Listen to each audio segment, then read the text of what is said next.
नमस्ते एवरीवन। आज हम आवरण या कवरिंग के बारे में बात करेंगे। कवरिंग और आवरण क्या है? एक सुरक्षा है, एक सुरक्षा का सिस्टम है। शरीर का आवरण क्या है? कपड़े या वस्त्र।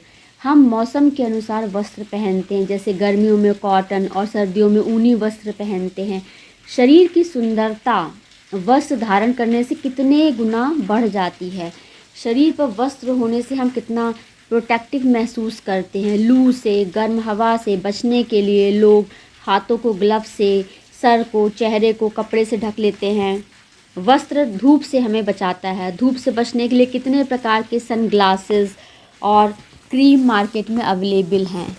एक अन्य उदाहरण से भी आप समझ सकते हैं, जैसे अधिक ठंड में हम वूलन सॉक्स, ग्लव्स और कैप पहनते हैं। वस्त्रों का आविष्कार हमने किया है। किसी ज़माने में लोग धोती कुर्ता पहनते थे, साड़ी लोग डेली पहनते थे। आज कुछ लोग कुर्ते पे पैजामा पहनते हैं, कुछ लोग जीन्स कुर्ता पहनते हैं।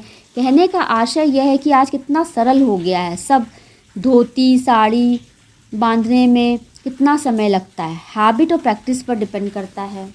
तो आज नाना प्रकार की लोअर, हाफ पैंट और कैप्री चल गई है। प्लाज़ो, पैजामे, लेगिंग्स चल गई हैं। पहनना आसान है, जिसका जैसा इंटरेस्ट।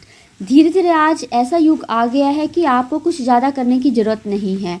नाना प्रकार के कपड़े अवेलेबल हैं। आज के माँ बाप भी फैशनेबल हैं, साथ में बच्चे भी। माता पिता भी एडवांस हो गए हैं। सोसाइटी में रेपुटेशन बनाने के लिए स्वयं और बच्चों को भी स्टाइलिश पहनाते हैं। स्टाइलिश मीन्स क्या? वस्त्रों की कारीगरी, खूबियाँ, उस पर की गई डिज़ाइन, कपड़े की क्वालिटी, मैनी मोर थिंग्स। आज के वस्त्रों के साइज़ धीरे धीरे छोटे होते जा रहे हैं। शरीर की तुलना में वस्त्र कम दिख रहे हैं। एक माता पिता का कर्तव्य क्या है, जिम्मेदारी क्या है? बच्चों में अच्छे संस्कार डालना है। अच्छे संस्कार का क्या तात्पर्य है?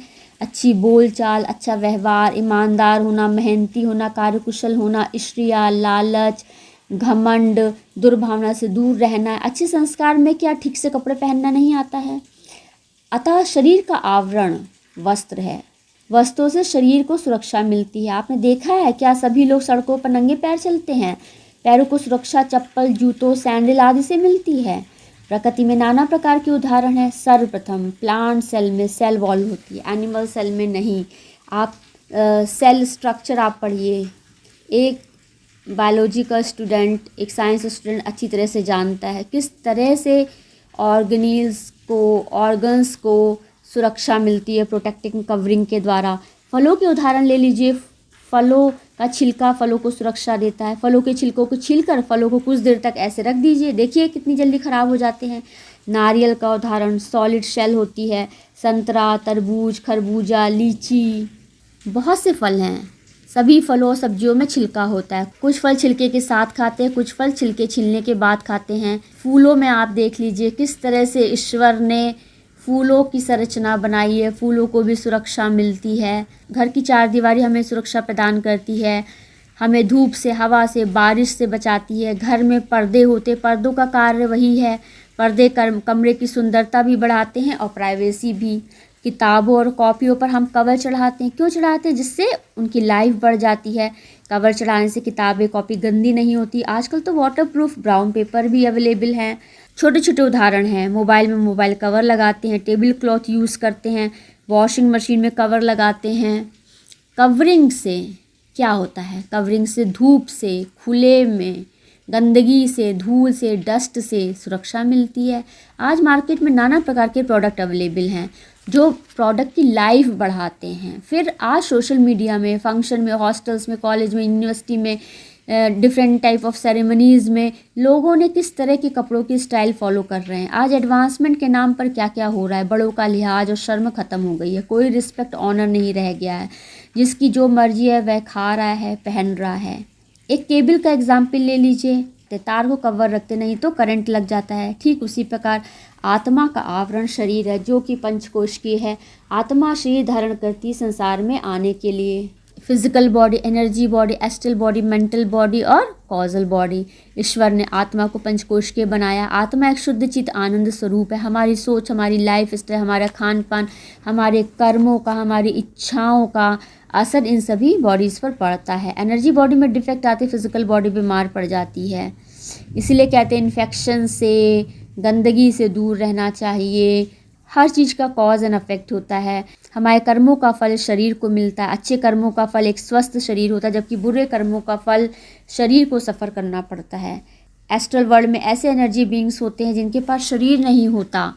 इंसान अपनी मृत्यु के बाद दूसरे वर्ल्ड में जाता है, एनर्जी वर्ल्ड में, एस्ट्रल वर्ल्ड में जहाँ उसके पास शरीर नहीं होता, वो पछताता है कि हमारे पास शरीर क्यों नहीं, आज काश हमारे पास शरीर होता। तब हमें वहाँ पे रियलाइज़ होता है कि शरीर हमारे लिए कितना महत्वपूर्ण है। इस शरीर से हम अपनी इन सेंसरी सिस्टम के थ्रू हम एक अच्छा, एक सफल जीवन व्यतीत करते हुए ईश्वर ने हमें कितना कुछ दिया है, लेकिन हमें इस बात का अंदाज़ा ही नहीं है। शरीर मिलना एक ब्लेसिंग है। शरीर एक मशीन के समान है जो हमारे सभी कार्य करती है। ये धरा पृथ्वी हमारे रहने का स्थान है जहाँ हम सब परिवार रहते हैं। कंपटीशन तो हर फील्ड में है। अच्छे संस्कार वाले पीछे रह जाते हैं। हर इंसान सोचता है उसे नेम और फेम मिले। खूबसूरती, सुंदरता is very important now days. आज हर एक इंसान फिल्मों के हीरो हीरोइन की तरह रहना चाहता है। करे भी क्या करें, सीधे साधे सात्विक तमीज़ में रहने वाले को आज कौन पसंद करता है। इवन फैमिली में ही आज सब भाग रहे हैं, होड़ में हैं, सब एक दूसरे की देखा देखी कर रहे हैं। क्या उचित है, क्या अनुचित, किसी को नहीं पता। माँ बाप अपनी संतानों को, पति अपनी पत्नी को, भाई अपनी बहन को, गुरु अपने शिष्य को, भगवान अपने भक्त को और परमात्मा अपने अंश आत्मा को संरक्षण प्रदान करते हैं। फिर आज समाज में ये सब क्यों? कोई शिष्टाचार नहीं, कोई अनुशासन नहीं है, बड़े छोटे का कोई लिहाज नहीं रह गया है। बोलने को बहुत कुछ है, बहुत से उदाहरण हैं। इसलिए हमें अपनी आत्मा के ओरिजिनल संस्कारों को पहचानना है और जीवात्मा को मलिन और गंदा होने से बचाना है। अच्छे कर्म करते हुए उस परमात्मा के पास वापस जाना है। अदरवाइज़ ये आपकी चॉइस है कि आपको नरक में रहना है कि स्वर्ग में रहना है। धन्यवाद।